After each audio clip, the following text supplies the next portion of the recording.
У человека, не знающего своих предков, нет будущего, так говорят историки. На фото герои Великой Отечественной войны. Всего их свыше 11 тысяч. Возглавляет список герой Советского Союза Абдураим Решидов. Он был летчиком. Гордый человек, который не мог мириться с несправедливостью. Так о нем говорят родственники. Так получилось, что лично с ними я не была знакома, но Беташка часто рассказывала нам о нем.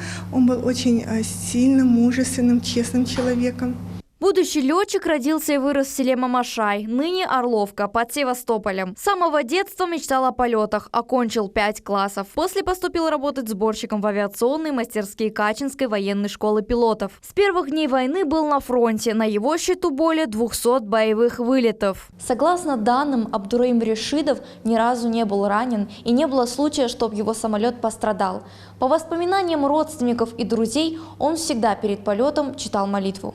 В ноябре 41-го Абдураим Решидов был первым из Крымской АССР представлен к званию Героя Советского Союза. Но золотой звездой героя на свои боевые заслуги был награжден в 1945-м. Среди его наград ордена Ленина, Красного Знамени, Красной Звезды и Александра Невского. Среди крымских татар было множество героев Советского Союза. И каждая фигура, особенно в наше тяжелое время, должна стать таким своеобразным символом, который бы объединял ту же молодежь, социальным ориентиром.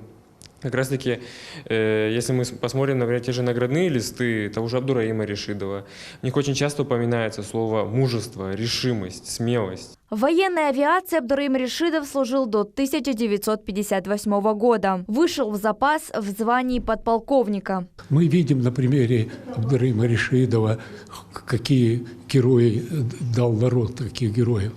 И мы можем однозначно сказать, воевал весь крымско-татарский народ, воевал достойно. Абдураим Решидов скончался 24 октября 1984 года, так и не дождавшись возвращения крымских татар на родину. Его подвиги навсегда останутся в памяти и сердцах народа. Айде Абкеримова, Дмитрий Низовой, телеканал Милет.